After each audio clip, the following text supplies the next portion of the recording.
Hey guys, welcome to another episode of Dad Up, everyone. Thank you guys very much for joining me. I am excited for this conversation today. This individual's got an amazing story, and I can't wait to dive in. I can't wait for you all to hear about it. But my good friend, Chris Welton, has joined me on Dad Up. Welcome to the show, brother. Thanks, Bryan. I'm so happy to be here today. Oh man, I'm excited. I've been looking forward to this. Obviously you and I, all my guests, it's like I haven't met anybody, but I've met them virtually through this wonderful device called Zoom and social media and all that. So, I watch your posts and they're inspiring, they're motivational. But I know you have a long story, and I know that your story is impactful, and that's the reason that you're putting your message out there, your brand out there. So for my listeners who may not know who you are, tell me a little bit more about yourself, kind of how you grew up, and then, how it led into what you're doing today. And then obviously this is a dad podcast, so I want to know about your family as well. Definitely. And this will all lead to why I value being a father and being so focused on being a great dad. When you first see me and I walk into a room, you can see that I'm missing half of my left arm. And I was born that way. I was a son of a drug addict. And unfortunately, that was the result of her drug addiction. And as a child, you don't want to, you want to be like everyone else, right? So I would hide that from people, and I would try to, if you'd saw pictures of me as a kid, I'd stand on, there's always somebody on my left. That's how you could tell who it was. I had a lot more hair then too, but you could always tell who that was.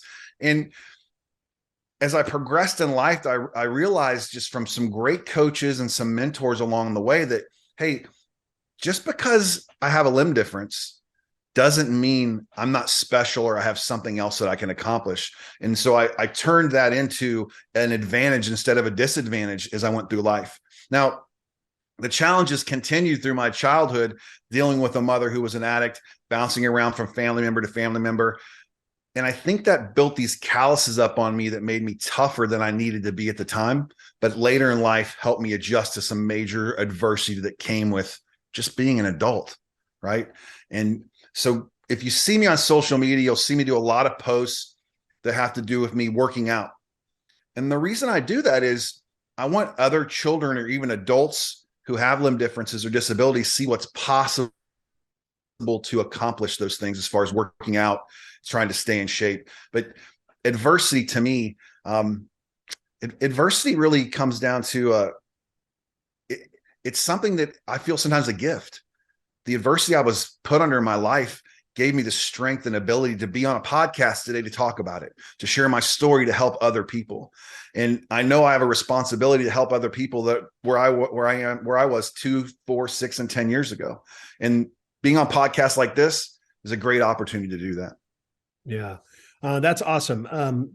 Talk a little bit about your family, how many kids you have, and all that. Sure. Love to. So I have 2 daughters. My oldest daughter's 30 years old. She is an entrepreneur, has a food truck in the Indianapolis area. So if you're up there, check her out. 3 Dolls. She does an awesome job. And I have a granddaughter who just turned 6 last week. Oh, cool. I have another daughter who's 23, and she has a degree in finance from FSU and is living a wonderful life out in Denver, Colorado. So it gives me an opportunity to travel out there from time to time. I also had a stepson that I raised for about 18 years, which was an awesome opportunity. So we can talk about being a step parent too, if we want to get into that as well. That's a whole nother part of being a dad. And in 2020, I had a son born. His name was CJ, named after myself. And unfortunately, after about 18 hours, CJ passed from a heart condition. So I've been on several different sides of being a dad, seeing great accomplishments with kids, helping with a child who wasn't my biological son, to also losing a child along the way. So I feel I have a responsibility to get on a podcast like this and share those types of stories and the challenges and just the things I've been able to overcome and grow from, and the excitement of being a father. Yeah. Well, I'm sorry that you lost your son. I'm sure that there's, we always try when we have loss like this, we're always trying to find reasons behind it. What's the reason? Maybe, I don't know how many people are listening or watching that are big in their faith, but you reach out to God and you just say, God, why is this? Why did this happen? What is the reason for this? And there's an underlying message to it. There's a story behind it. There's a reason for it. So I'm sorry that that happened, but I want to back up a little bit because I want to talk about your relationship with your mom, with your own Yeah. mom. The fact that, she was an addict, and children that are born to a mom that's an addict, typically they have the addiction inside them. They're Yeah. addicts themselves.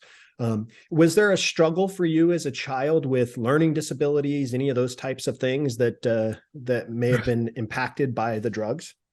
No, I don't believe so. I mean, I never had any learning disabilities or anything like that, just the physical issue that I was born with. I was born premature, so I was a lot smaller, and so small that I couldn't wear a size 0 shoe when I left the hospital. Now I wear a size 14 shoe. I'm 6'5", to give you an idea. So that didn't make me the runt of the litter, I guess you could say. And I didn't face any of those addiction issues when coming out of the hospital. And there was some valuable lessons that I learned as a child having a mother who was an addict. And it took me a long time to realize those things. But one of the lessons that I learned as an addict as my mom being an addict, was survival. I figured out ways to survive. I started working at the age of 11. I was hustling, selling cookies and candy door to door to make sure we had extra cash. I started cutting grass. I did everything I could. That was one of the habits, a good habit you could learn from an addict, if there is such a thing. They always figure out a way to find money, right? Now, so I learned that at a young age, how to hustle and grind and make money. But on the backside of that, I didn't know what to do with money. All I knew is if you made it, you should spend it, right? Because that's what addicts do. So that was a challenge throughout my life as well. And as far as relationship with my mom passed in 2019 from liver cancer, which was a side effect of her having hepatitis from using drugs intravenously. And my relationship with her over that last 15 years of her life was very minimal. We butted heads multiple times through my later years in life. And I just realized that I deserved better, right? I deserved to be treated better than she would treat me. And we separated, part of our ways. I did fly to Missouri to see her 2 days before she died, and talk to her a little bit when she was there in hospice. But, those lessons that I learned the hard way, as far as being a parent and as a father, have made me take things in a different direction with my kids and focus more on them than focusing on myself. Yeah. I think there's a lot of lessons that we learn from people that, like our parents that we were raised by, that we take either the good or the bad, right? And when you have bad experiences, you tend to try to compensate for those by making good experiences for your own children. On the flip side, there are other times where you take those bad experiences and it continues to just snowball and go on to our kids. And so for you, I mean, just the fact that you had a mother that was addicted to drugs. I know for me, my parents were alcoholics for a long time. So I grew up with that addiction inside of me. And I found myself, when I was in the Marines, I found myself drinking a lot. And, in the military, I joke with people, they ask me, what did you learn from the military? And I said, I learned how to kill, I learned how to cuss, and I learned how to drink. That's what I learned in the military. So I did have those addiction issues, and I've been sober now for over 13 years. And I did that because Congratulations. Thank you. I didn't want that. I didn't want that put on my kids. I found myself sitting in the living room one day asking my older son to grab me a beer out of the fridge. And he brought me a beer, and he was 13, 11, 12, something like that. And I just remember thinking, what in the hell is wrong with me? I just asked my son to get me a beer. Now, you may not think that's a big deal, but it is, because it's teaching them something. And I didn't want them to grow up with that. So I made the decision to stop, and I stopped cold turkey. Now I wasn't like this fall down, alcoholic. I was a functioning alcoholic, but it was something that I knew that I had to stop. For you growing up, um, was there any issues you yourself with, going down that addiction road? No, it scared me to death, right? So it scared me to see what would happen with my mom. Like I come home from being out with friends one night, I opened the front door to my house, and my mom is passed out on my couch with a syringe stuck in her arm. Mm. So, you know, waking up on Christmas morning and presents missing and just all these different things, getting kicked out of houses and her stealing money from me. Those were all things that I said, I don't want anything to do with any drugs of that nature at all. I'm not interested in that. And I've never been much of a drinker either. I mean, I had, when I was a freshman in college, I learned how to drink. Okay. So can we kind of have that? You were in the Marines. I was a freshman in college, and I learned how to funnel beer and hit on girls. That was my two takeaways from my freshman year. But you're so right. I mean, it's not about what we've taught our kid. It's not about what's taught it's about what's caught. Right. So for me, I caught not wanting to be an addict. My addiction that I suffered from most of my life is money. Like, I've always been addicted to making money and not thinking things through, like hustling and making all this money, but not knowing what to do with it, and then losing it all and then being able to make it again. So that was my addiction. And as I get older in life, I realized that the money part of it, if you do right action consistently over time, it will flow towards you. It will work. So I guess that's where my addictive personality is the money side. Okay. All right. So yeah, I mean, you were born premature. My older son was actually born premature. He was born 6.5 weeks early. He was barely 5 pounds. And when he was in the NICU for 2.5 weeks on an oscillator because his lungs weren't strong enough to breathe. And like the doctor told us, he may have some learning disabilities. He may have some issues growing up, but he was a rock star growing up, and he had no issues at all, did well in school and was an athlete, and he's 6'3" now and, thriving. So for your own kids, seeing the struggles that you've had to face along the way, what lessons do you think your own kids have taken away from the things that you've learned? Well, it's been just recently that I opened up to them about all the stuff that I went through as a kid. And I think they were surprised by some of it, but they knew some of it was bad, dealing with my relationship with my mom. One of the things that they've taken away from is my work ethic, right? Because I've always been the worker and the guy who's hustled and worked hard to be able to achieve what he wants in life. And I learned that as a young age. From having to do it on my own, to be on my own at 11 years old, to go hustle and figure things out. So that's a big takeaway they've gotten from me, but also they know how hard I am about drugs. That's not in their life. That's not what they do. And I think that's a valuable lesson that they learned from me. And they're both super smart girls. I mean, they make really good decisions. So I take about this much credit for it. That's awesome. Can we talk a little bit about your son that passed away? Yeah, I know, sure can. because there are parents out there that may be grieving over the loss of a child, over whether it's after they were born or later in life. How did you and your wife handle that grieving process, and what tips or advice can you give to parents that might be going through it themselves right now? Man, I tell you a couple things. One is we have a very strong relationship, and we had before that. And a lot of marriages don't make it after they lose a child. It's just the stats are the stats. I'm not here to bring anybody down, but that's the facts, right? So our son was born with cardiomyopathy, and essentially what it is the heart doesn't pump as hard as it should. And they delivered him at 7 months gestation. And at 7 months, he was almost 22 inches long and weighed over 7 pounds. Hmm. So he looked like a full term baby when he was born.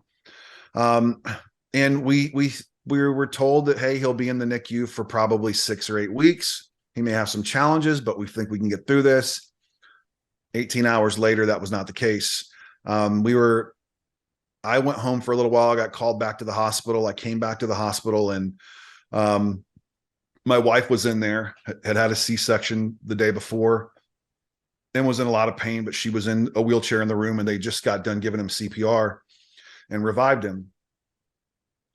They did that 2 more times in a matter of about 3 hours. Hmm. And I finally said, we can't do it anymore. That we've got to stop. And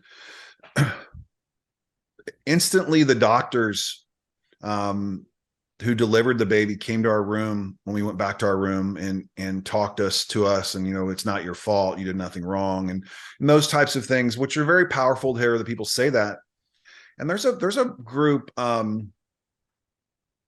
Finley project, and it is a group that helps mothers who lose babies right at birth.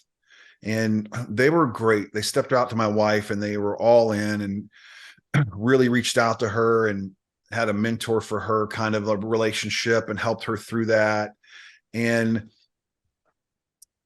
we also were on a group call we did once a week with a counselor. We did private counseling too, but we were also on a call that had multiple other people on there who'd suffered the same losses. So I think that finding other people that have been through that is a big deal. Look, I had a really bad relationship with God for about 8 months after that. I didn't understand why. I see people leaving their kids in their car in the summer and they're dying, or I see this other person having another baby that doesn't want a baby. And I'm like, I don't understand. I can't wrap my mind around that. So that was a struggle for me. And everybody's going to handle the grief their own way. For my wife and I, we shut everybody out for a couple of weeks once we came home from the hospital. We didn't want anybody there. We wanted to work through it ourselves. And for us, that was the best way to do it. But again, we have a great relationship. Now, I have a great support staff, people on my team at work. They delivered food every day, and they were there, and they were constantly making sure we were taken care of with that side.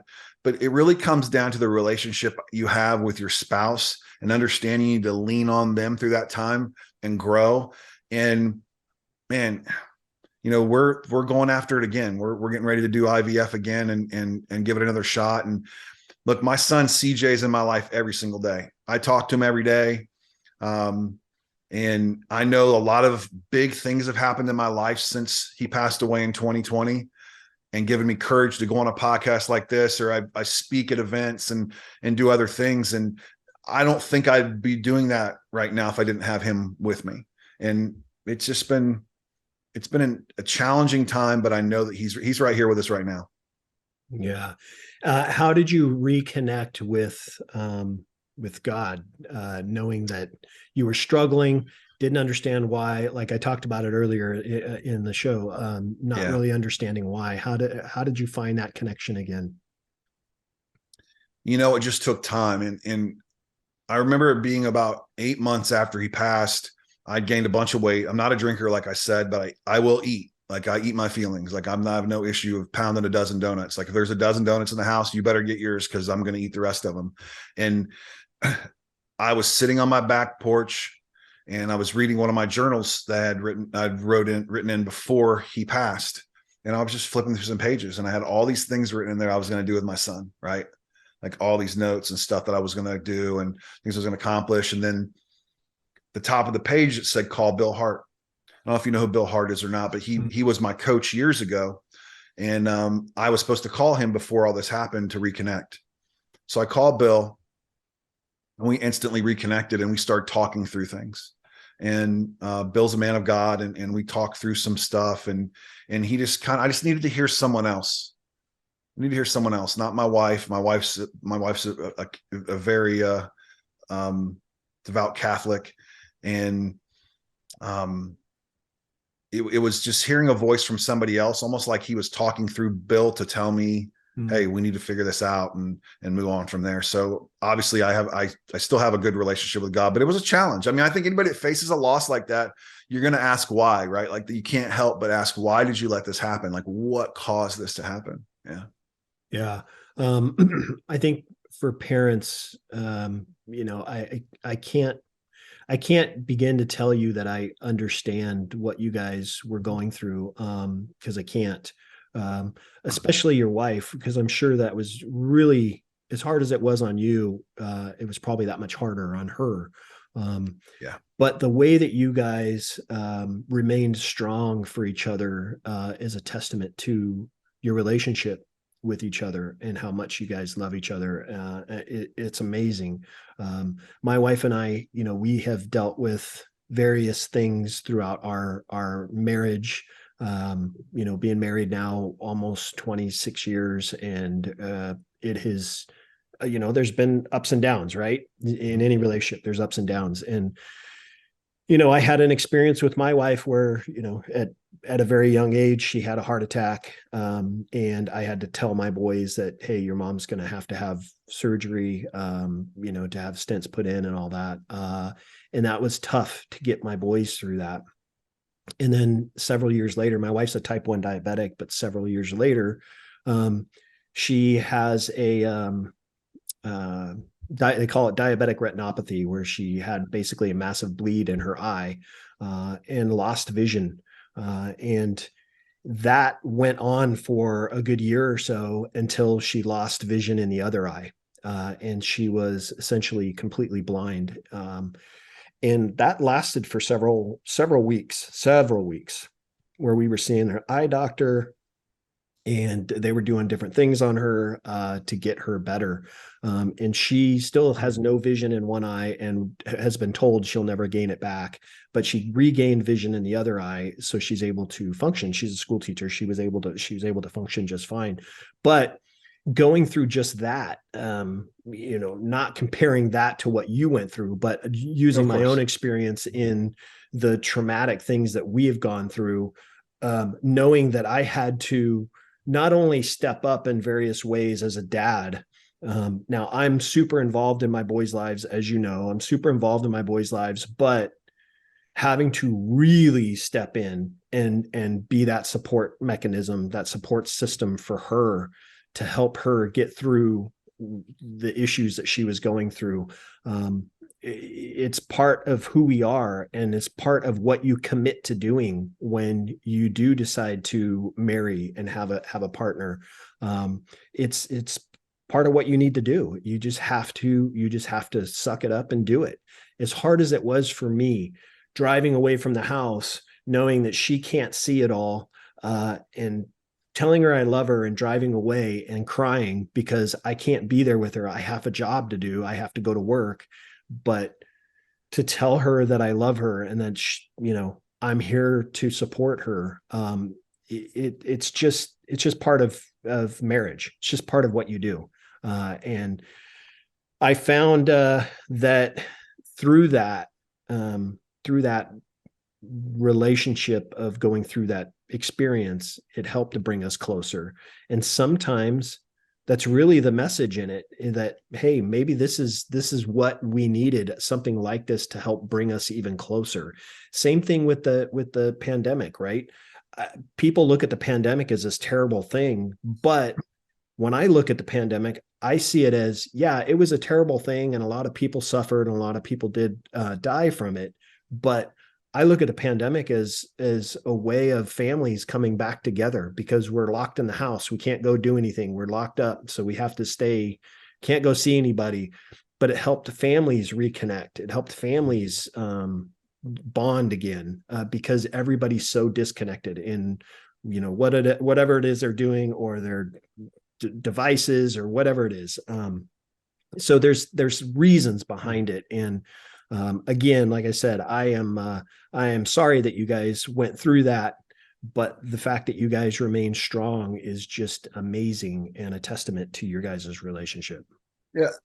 Brian, I think the big takeaway from both the stories there is that it's so important to share your story and the challenges and the things you go through in life, not because I'm looking for sympathy from anybody else or, oh no, that's so bad. That's not the reason you share your story. You share your story to help someone else who may be going through something challenging or difficult as well, and they see there's an opportunity to grow and push through it. So for me, I'm very transparent with my childhood, how I grew up. Everybody on my team knows that. When I speak at events, I talk about those stories because I want people to understand that just because they grew up this way doesn't mean they can't change their life, right? They can't change the trajectory of their life, right? Like Ed Milet says, be the one, right? So why don't you be the one, right? So for me, I find peace sharing the story about my son. I find peace. My wife, not so much. She doesn't find as much peace sharing those stories, but she understands that's kind of like my therapy, is sharing my story about my son with anybody that'll listen that needs to hear that story. Because I didn't have anybody to share that story with me when my son passed, right? The one thing was they all catered to my wife and were helping her and everything. There's nobody to help the dads, right? There was no call from anybody. This happened to me, nothing at all. So if anybody's listening and they hear that and they've been through the similar situation, or their husband needs somebody to talk to, I'm sure Bryan will have my contact info in here. I'm happy to talk to anybody who's been through similar challenges. And just sometimes all it takes is a conversation to get you back on the right track. Yeah. It's amazing. I talk to people all the time and remind people to reach out to people that you haven't connected with in a long time. You never know what people are going through. You never know the help that maybe somebody needs. And just your simple, even it could be a simple text. It takes a couple of seconds to send a simple text and just say, hey, just want to check in on you and see how you're doing. I have a buddy who lives, like we were talking about before I started recording, we're going through this huge storm in California right now. And I have a buddy who lives up in the mountains, and he is completely snowed in. He's been snowed in since last Thursday. And I sent him a text today and I said, hey, I just wanted to check in on you and see how you're doing, how you holding up. And he responded and he said, hey, we're good, and I said, well, if there's anything I can do, please let me know. I don't know what, but if there's something that you need from me, I'll do whatever I can to help. And he appreciated that. Sometimes that's all it takes, but there could be somebody in your life right now. And I'm talking to the people that are listening or watching this. There may be somebody in your life right now that you haven't connected with in a long time. Maybe it's been several months. Maybe it's been a few years. Maybe it's a family member that you haven't talked to. Reach out to them. Just say, hey, just thinking about you. I mean, it's really that simple. And you'll be amazed at the amount of appreciation that you'll not only get from it, but there could be somebody that may be hurting and just needs to talk and say, you know what, I'm glad you reached out. I actually would love to talk to you. So that's amazing. You have an older daughter, you have a stepson, you have a bonus child, as I like to say. Yeah. How is that relationship, and how have you maneuvered through being a bonus dad? Well, the relationship with him was great for a number of years, from about 10 months until he was 18. His mother and I were divorced. So at that point, and we don't have much of a relationship anymore. And that's been his decision, not mine. And that's okay. Sometimes that comes around. That's been 10 or 11 years ago now.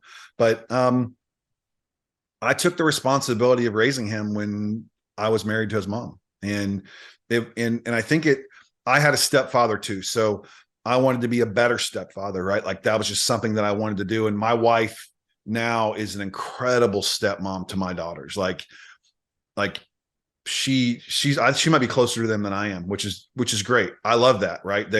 They call and ask her questions and advice and everything. And we're very involved in their lives. And my granddaughter calls her grandma Welton. I mean, it's a great relationship. So I think that having a bonus child and being a step parent is an extremely challenging event sometimes, but a great responsibility and a great honor that you can be involved in that person's life. And what I really love about my wife, the way she addressed it from the start, because my youngest daughter was 13 when my wife and I started dating, and my oldest daughter was about 20 or so.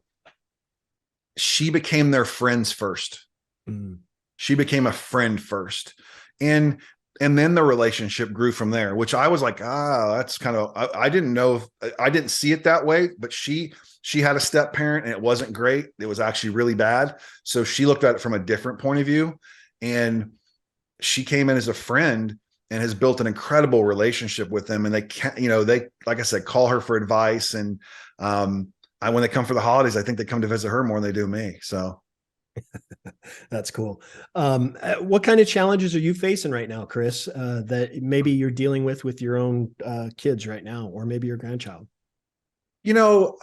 Challenge wise, I think it's my 23-year-old just going through a lot of growth and independence, being in Denver, Colorado, which is one of the most expensive cities in the country. And so we're learning money lessons right now, right? We're 23, and so we pulled out the old school budget about 6 weeks ago, and I put her on a budget, and I'm doing some stuff with that to help her mature and grow through that, because she's got a really good job, makes a really good living, but most 23-year-olds isn't sure where all the money went, right? So that would be a challenge, and teaching her not to try to, it's not keep up with the Joneses at 23. Right. And I think that she's learning some stuff for me from that. My oldest daughter, got challenges with her. There's not a lot there. She's super independent. Like I said, she has her own food truck, her own catering company. She's looking to open her own brick and mortar restaurant, and is just a dynamite mom, and an incredible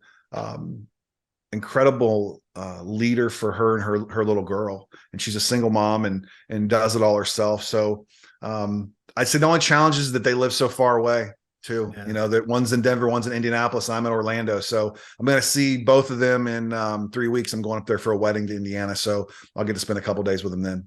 Oh, that's awesome.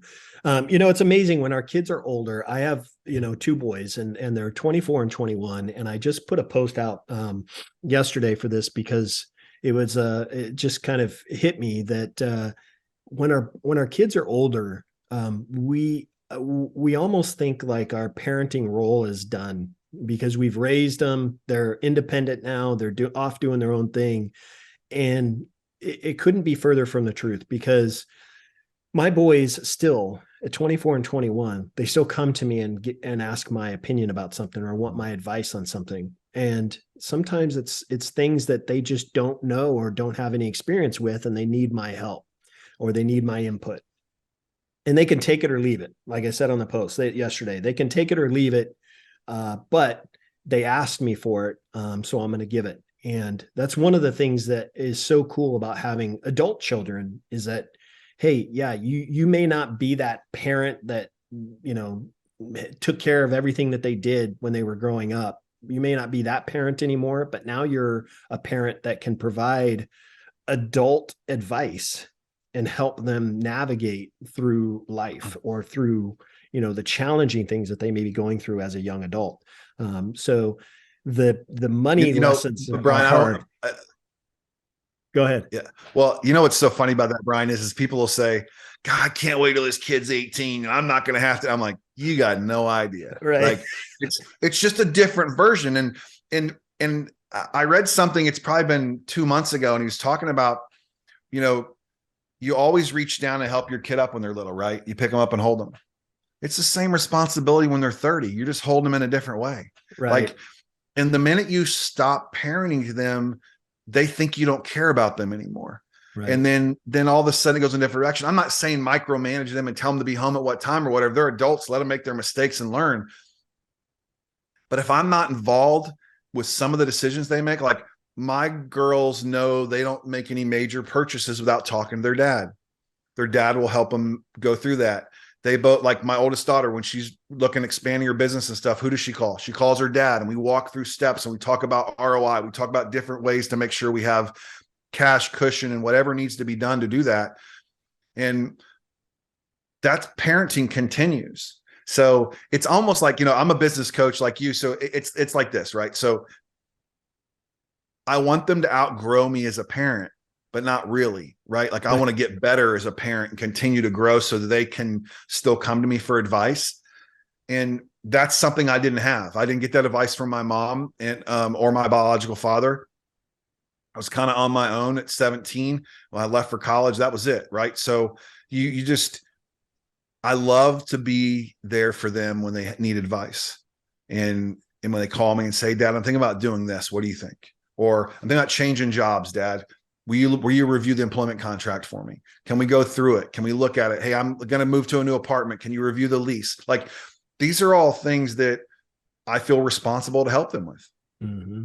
Yeah, no, you're absolutely right. My younger son called me a few days ago, and he was going to respond to he's has a possible internship coming up. He's a junior in college, and he got a response from this company, and he said, "Hey, I wrote an email in my response to them, but can you read it and make sure it's, tell me if I need to, fix anything." And he did a great job. I didn't have to change a single thing. I said, "Hey, you nailed the email. That's perfect. Go ahead and let it fly." And but it's those little things that makes me feel good as a dad, that, hey, they could still come to me. They're not just out there on their own, just kind of, doing whatever. They can still come to me.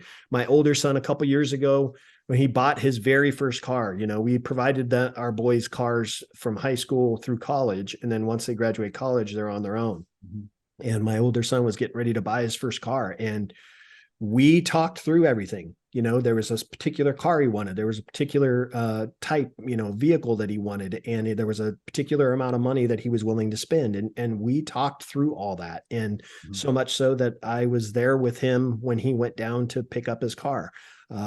Just those kinds of things are the things that we do as parents, even when they don't need us anymore. They really do, but they don't. They're independent now. They can figure things out. They can make mistakes. Like you said, they make mistakes all the time.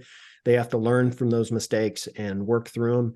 But when they call us for advice, it's awesome. And it's one of the things that I enjoy about being my dad role now. So yeah, definitely. I enjoy that 100%. And I'll never get tired of those phone calls for sure. Hey, Dad, I need your advice on something, or I'll get a text message. Can you call me this afternoon? I want to run something by you. So that's worth all the heartache along the way. Yeah, absolutely. To say the least. So, well, let me ask you this. If my viewers wanted to look you up, learn a little bit more about you, best places for them to do that, Chris? So One Hand at a Time, spelled out, on Instagram's the best social platform to see me on. And I'll send you, Bryan, my LinkTree QR code, and that's got all my contact info. So that'll have my email and my phone number and my podcast as well. So awesome. Talk about your podcast. What's the name of it? Yeah, so it's called the One Hand at a Time podcast. And it's really conversations with people who've been successful in different business areas. And I've had Renee Rodriguez has been on there. I don't know if you know Renee or not, but of course, Brian Covey's going to be on there next week. And Damon West was just on my show recently, which was really good. I had Logan Aldridge on, which is the one-arm Peloton athlete. And him and I have become really good friends just through me reaching out via Instagram. And Ben Newman is going to be on next week. I just got off a phone call with him this morning. So actually the shoe you see sitting back there, when it's really hard to contact people, Bryan, I've done this thing where I find out what shoe size they wear and I send them one Jordan shoe, and I put a handwritten note in there, and it says, "Hey, if you'll call me and if we can do a Zoom call for 15 minutes, I'll send you the other shoe." So Ben does a Zoom call with me, and we set it up. So he's going to do my podcast, and he sent me back the shoe, and he wrote some stuff on it for me. It says, "Chris, never stop attacking, legacy, standard over feelings, attack the process." So he sent me one of the shoes back, and he's got the other one. If you see when he does his podcast, it's on the mantle on the wall behind him. So for me, the podcast was just about getting in front of more people, and hopefully every time I do an episode, I can help one more person. And so far it's been a blast. I really enjoyed it. We got to coordinate schedules to get you on there soon, Bryan, as well. Oh, I'd love it. Let's do it. That's awesome. Yeah, it's, the podcast for me was really just about, helping dads, helping parents. Believe it or not, I have 60% of my followers or viewers on the podcast are dads and 40% are moms. So nice. it's just a way to help parents along. But the connections and the relationships that I've built, I know Ben, I know Bryan really well. The relationships that I've built over the years is amazing. And podcasts are a way for people to learn and listen and grow from. But for us that are behind the scenes doing the show, it's a way for us to build relationships with other people. So that's awesome. I agree. Well, listen, I appreciate our friendship. I appreciate who you are and the growth that you're doing and the message that you're sending out. And I appreciate you, brother. I appreciate all that you're doing. And I look forward to building this relationship with you. Well, thanks. The feeling's mutual, Bryan. I appreciate being on the show. Awesome. Hey guys, make sure you guys are checking out Chris Welton, see everything that he's doing. You can check him out at One Hand at a Time on his Instagram. He responds there. He's very active on social media, so you can find him there on Instagram. I'll make sure to have all the links in the show notes. But again, I just want to thank my good friend Chris for being on. And if you guys have not yet subscribed to my show, please make sure you do that so you don't miss any of the awesome guests that I have on each and every week, like Chris. And as always, I look forward to seeing you all on the next episode of Dad Up. Wow, another amazing episode in the books. So much was shared, and I'm truly grateful my guest was able to pour into you to help you elevate your dad game and really dad up. Make sure you bang that subscribe button so you don't miss a single episode. And while you're here, please don't forget to leave me a rating and a review. I always appreciate the feedback. And one last thing, don't forget, your role as a dad is one of the most important roles you have. So if you need a little help or have questions, don't hesitate to reach out to me on my website at daduptribe.com or at my Instagram page at Dad Up Podcast. Until next time, everyone, Dad Up.